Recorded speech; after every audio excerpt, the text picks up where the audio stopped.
Hello बच्चों, आज हम अपनी हिंदी की पाठ्य पुस्तक क्षितिज भाग 2 से काव्य बोध पर आधारित अन्य प्रश्नों का अध्ययन करेंगे। बेटा, हमें अन्य प्रश्न भी करने पड़ते हैं क्योंकि सीबीएसई में कविता में कहीं से भी कोई भी प्रश्न किसी भी पंक्ति को उठाकर बनाकर दे दिया जाता है।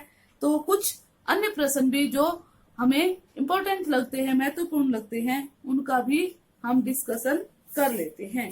तो बच्चों, मैं पहला प्रश्न समझा रही हूँ कि उत्साह कविता में बादलों के द्वारा कवि ने क्या संदेश दिया जाता है। प्रश्न का क्या मतलब हुआ कि कवि इस कविता के माध्यम से लोगों को क्या संदेश देना चाहते हैं।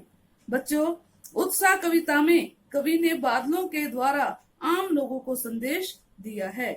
कवि बादलों की गरज को सुनकर सामाजिक परिवर्तन लाने के लिए उत्साहित हो जाते हैं।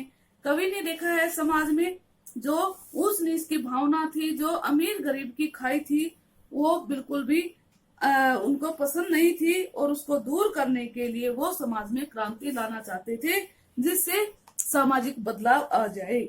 बच्चों, कवि ने जैसे बादल बरसकर प्रकृति में नव निर्माण करते हैं और उससे जो प्रकृति है बड़ी हरी भरी और प्रसन्नचित हो जाती है, वैसे ही जो समाज है उसमें भी परिवर्तन आता है, लोगों में उत्साह हो जाता है और नए अंकुर, नए विध्वंस, विप्लव और क्रांति के लिए लोग तैयार हो जाते हैं, जिससे जो पुरानी मान्यताएं हैं, जो पुरानी समाज में बुराइयां हैं, वो खत्म हो जाती हैं और नए नियम बनने लगते हैं। बच्चों, दूसरा प्रश्न हम बना सकते हैं कि बादलों से हमें क्या प्रेरणा मिलती है, क्या सीख मिलती है। बच्चों, बादलों से हमें यह प्रेरणा मिलती है कि जिस प्रकार बादल गर्मी की ऋतु में गर्मी से परेशान और दुखी लोगों को बरसकर अप्रसन्नता से भर देते हैं, गर्मी से तपती हुई पृथ्वी की प्यास बुझाकर उसे शीतलता प्रदान करते हैं, उसी प्रकार हमें भी दुखी मानवता को सुख शांति प्रदान करने के कार्य करने चाहिए। यही प्रेरणा हमें बादलों ने दी है। बेटा, तीसरा प्रश्न बनता है हमारा, कवि ने फागुन के सौंदर्य के प्रभाव को किस प्रकार व्यक्त किया है, किस प्रकार प्रकट किया है। बेटा, कवि ने फागुन के सौंदर्य को इतना अधिक बताया है कि वह अपने आप में समा ही नहीं पा रहा है।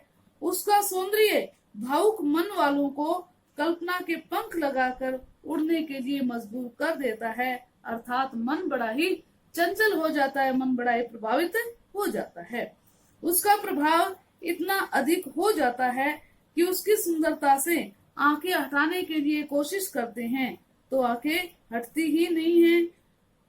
फागुन का सौंदर्य अत्यधिक होता है और बड़ा ही प्रभावशाली तथा मनमोहक होता है।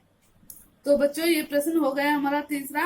और अब हम चौथा प्रश्न करते हैं, बसंत ऋतु में प्रकृति के सौंदर्य में क्या क्या परिवर्तन दिखाई देते हैं। बच्चों, बसंत ऋतु में वृक्षों की डालियां पत्तों से भर जाती हैं, उनमें कहीं हरे तो कहीं लाल रंग की कोपलें फूटने लगती हैं, अनेक रंगों के फूल खिल जाते हैं और ऐसा लगता है जैसे प्रकृति ने बहुत ही सुंदर फूलों की, खुशबूदार फूलों की माला पहन रखी हो। फूलों की जो शोभा और सुंदरता है वह इतनी अधिक हो जाती है कि वह किसी भी सीमा में नहीं समा पाती और प्रकृति का जो सौंदर्य है, जो सुंदरता है, वह असीम है, उसका वर्णन ही नहीं किया जा सकता। और बच्चों, अभी हमारा एक प्रश्न बनेगा सिक्स्थ, उत्साह कविता में सुंदर कल्पना और क्रांति चेतना दोनों ही हैं, कैसे। उत्साह कविता में क्या क्या है, सुंदर कल्पना भी है और क्रांति की चेतना भी है। तो देखो बच्चों, उत्साह कविता में कवि बादलों को घुमड़ने बरसने के लिए कहते हैं, उत्साहपूर्ण वातावरण की सृष्टि करके सुंदर कल्पना करता है। कविता में एक और बादलों से तपती धरती की प्यास बुझाकर पीड़ित प्यासे लोगों की इच्छाओं को पूरा करने के लिए कहा गया है।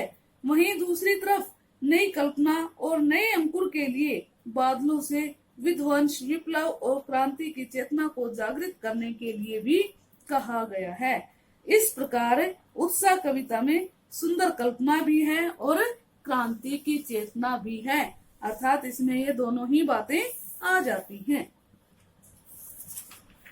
बच्चों, इस प्रकार से हमारे जो ये उत्साह और अट नहीं रही हैं, सूर्यकांत त्रिपाठी निराला जी की दोनों ही कविताएं परिपूर्ण हो जाती हैं, संपन्न हो जाती हैं। धन्यवाद। आपको इनका अच्छे से अध्ययन करना है।